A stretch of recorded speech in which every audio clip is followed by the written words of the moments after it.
গুন্ডা ফান্ডা লেগে ভোট কেন্দ্র দখল করা, ওই দিন হাসিনার মতো আর বাংলাদেশে হবে না। প্রকৃত যারা জনপ্রতিনিধি, মানুষ যাদেরকে ভালোবাসে, মানুষের কাছে যাদের গ্রহণযোগ্যতা আছে, তারাই কেবল নির্বাচিত হবে আগামী দিনে। এইভাবে রাতের ভোট দিনে হবে না, দিনের ভোট রাতে হবে না। ভোট না, একটা ভোট না পারলেও ওই ডিসি ইউনো অফিস নির্বাচন কমিশন থেকে ঘোষণা দেবে এত % ভোট হয়েছে। এই পরিবেশ বাংলাদেশে আর কখনো মানি না, হবে না, হতে দেওয়া হবেও না ইনশাল্লাহ। কয়টা লোক আন্দোলন সংগ্রামে ছিল, কয়টা লোক মিছিল মিটিং এ ছিল, কয়টা লোক আমাদের 2008 সালে 2018 সালে কেন্দ্রে ছিল, আমি তো সব জানি। নতুন করে ঠেলি আসি সামনে আসতে পেরেতে হবে না, আমি তো সব সুস্পষ্টভাবে বলি না। এই জন্য সময় মতো যে যেখানে আছেন আপনাদের মূল্যায়ন করা হবে। এই বেশি লাফালাফি করে আকাম করতে গেলে পুরাপুরি ফিনিশ হয়ে যাবে না। আর করা কিন্তু আমাদের এই এলাকার রাস্তাঘাট গুলো করে দিব, সেটা তো আমার দায়িত্ব। এবং মূল দায়িত্ব হচ্ছে পানির প্রোটেকশনটা দেওয়া।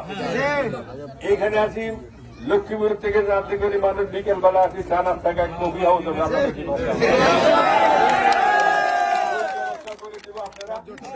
আপনারা শুধু পর্যটন কেন্দ্রের মতো হবে, আপনারা মধুসূদন হাট মরে যাবে, এটা কিন্তু চিন্তা হয়ে যাবে।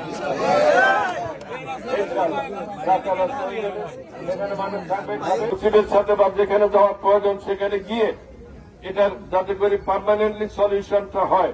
তবে আপনারা একটা কথা বলেছেন নতুন করে, এখান থেকে যদি একটা বালি বরাদ করা যায় না, ভবিষ্যতে প্রোটেকশনটা আরো বেশি হবে।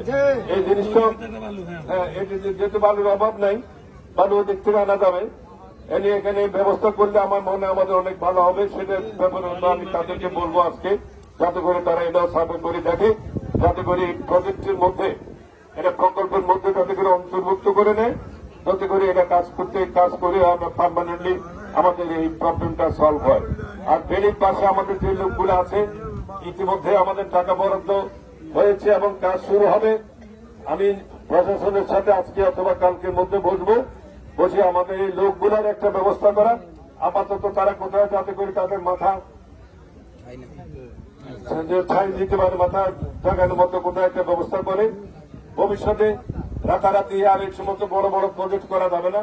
ভবিষ্যতে যাতে করে আমাদের অঞ্চলে অনেক জায়গা জমি আছে, সরকারি জায়গা, এই সমস্ত একটি জায়গার মধ্যে তাদেরকে আমরা পুনর্বাসনের চেষ্টা করব, যাতে করে সেখানে থেকে তাড়াতাড়ি যে কাজ কাম করে সে করতে পারে।